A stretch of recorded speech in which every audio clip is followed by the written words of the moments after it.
What a great atmosphere. Can't thank our fans enough for showing up and just creating a great environment. And our guys kindly participated in it. First half started off a little slow.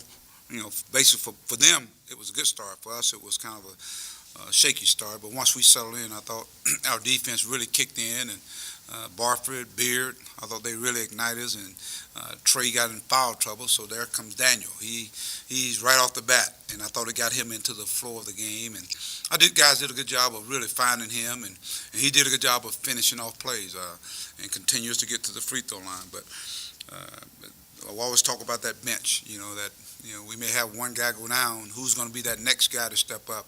And tonight I thought Daniel came in and gave us some great minutes. CJ came and gave us some great minutes. And this team continues to, find its identity. And its identity is going to be on defense. Offensively, we didn't shoot it great. And that's what I want to see. What happens when we don't shoot it great? Can we create some havoc with our defense? Against Fresno, Terry has a very good basketball team. Veteran team. They got a chance to win a league, and you'll see them playing in postseason play. The veteran, they even as we built the lead, they would not go away. As a matter of fact, it's 3:36 in the game, and I think we are at the free throw line, maybe to go up 18. And in that time, they outscored us 20-11. And so that's the difference in the game. And and the lesson learned for our guys is that you don't ever stop. I thought we kind of took the pedal off and start playing not to lose as opposed to playing to win. But a lot of credit goes to those guys because the Williams kid, who I was really afraid, he's a really good basketball player, can really score inside, and then you got the outside. I thought the Taylor kids really stepped up and played well for him, especially in the second half. But good team win. Guys enjoyed the midnight, and then we get ready and turn our attention. We continue to get to the free throw line. Makes a big difference. We're an attacking team. And so tonight, if you look at the stats, they actually shot more field goals than we did, made more field goals than we did, made a couple more threes than we did. But the neutralizer to me is getting to that free throw line, and we didn't shoot them great, but we shot them well enough to survive. You guys want to raise your hand? That was like a criticism at times last year is maybe too much standing around offense. How big a deal how big of a deal has it been for you to be like, guys, go to the rim, move around, get aggressive on offense? We stand around last year. We did. Oh, really?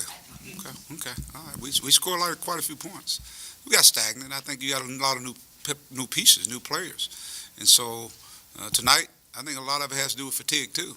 We had some guys play a lot of minutes tonight. And that's what happens in that last when you start standing around and the ball don't move, people don't move. I thought when we went up, we did a good job of really getting the ball into high-low, getting into Daniel, and he was able to finish. And then I thought we just kind of took the foot off the pedal. But again, to me, I thought our defense kind of let us down from that standpoint. It wasn't just the offense. But I think when you get tired sometimes you get stagnant, and that's when guys got to have other guys come off that bench to come in. But I just think this team is growing up. They're learning. They're learning how to take momentum. And there were some momentum plays that we had.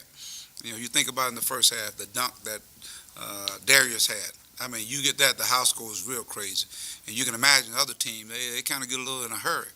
But we miss it, and they come down and score 3. So every time we had a chance to push ourselves, even as we turned the ball over in the second half, in that 3-minute period, we had a timeout, we throw the ball away, they go score. The timeout, the ball right in front of our bench where the guy saves it. Daryl's right there to get the basketball. The guy saves it, throw it, and they go down and make a 3. So every time they had an opportunity to cash in on it, on a turnover or one of our miscues, they took advantage of it. So, but to me, this is the third game of the season. We'll learn from it. I'm sorry, as a follow-up, I guess, and this is my fault for being unclear, I guess it's more like the biggest difference from this year's team, this year's team seems more aggressive, whereas last year was a little more standing around. So I guess I'm asking, like, how big of a point of emphasis was it for you to be like, to get this team more aggressive versus compared to last year? I think we want to be a team that's going to share the ball. They got to figure out, they got to kind of pick who they're going to zero in on. And you notice they're really zeroing in on Daryl Macon now. And I think he's doing a good job of really trusting the other guys to make plays. I thought Balfour did the same thing. So I just think guys are more comfortable in their roles now. They understand it a lot more. It's one thing that you got to remember, those guys were in junior college. I mean, you look at Daniel right now, and he ain't nowhere near where he's going to be. He just came out of high school. That was his third game in the collegiate level. But once you get into it and you start understanding the repetition, and then going against the competition, and then you have some success, and then you get your confidence grows, and that's what this team is. That the confidence growing is as a team. You talked about some of those plays. It felt like it could have been a 20-plus point win and things that kind of kept it tight. 2 games in a row where the defense was really good in the first half, kind of faded some in the second half. Is that a depth issue right now with guys still out, or focus, or what do you attribute that to? I just think, we got some guys that, they got to learn how to play with leads. And we ain't going to, trust me, you're not going to, this team here, they just ain't going to go away. Teams are not just going to quit. You got a lot of toughness, you got a lot of veterans on that team, so they're not going to go away. So the key is win. Whether 1 point, 2 points, 3 points, 5 points, I don't care. Let's find a way to win.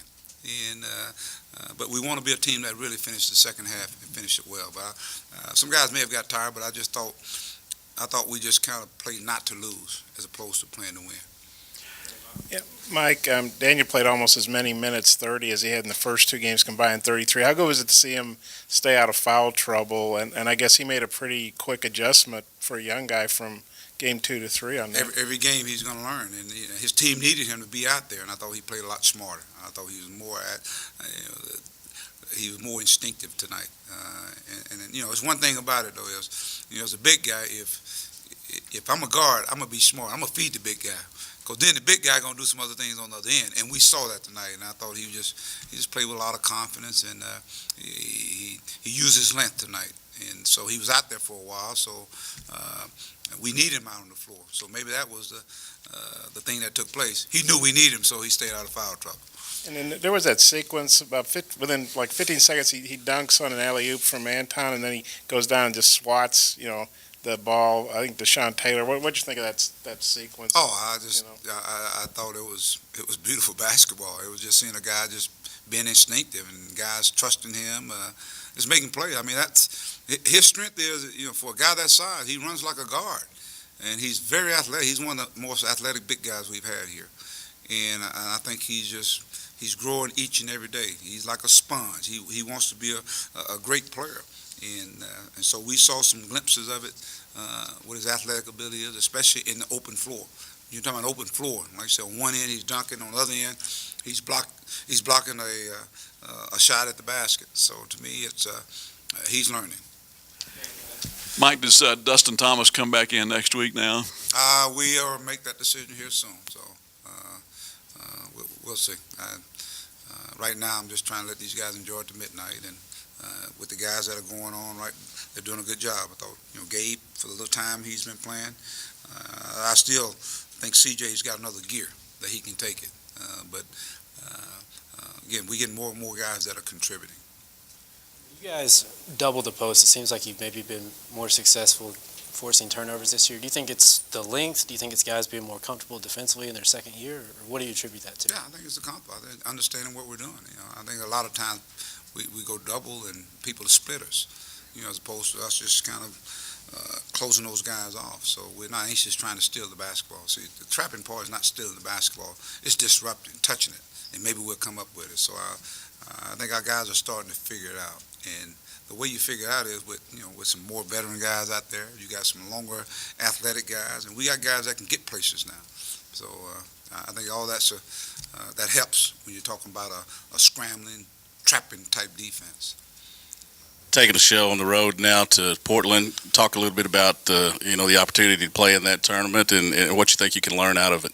I think it's a great opportunity, for Arkansas, and it's something that, being here for the many years I was here, that's what we used to do, just play in the prestigious tournaments. So for us, obviously it's a tremendous honor, but at the same time, it's a great tournament with some great teams, and obviously we feel like we're one of the better teams in the country. So we get a chance to find out.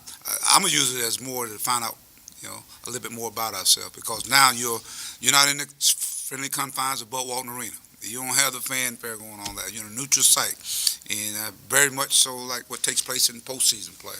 So I want to see what's going to be the mindset of our guys going in, and that's where you got to lean on those older guys.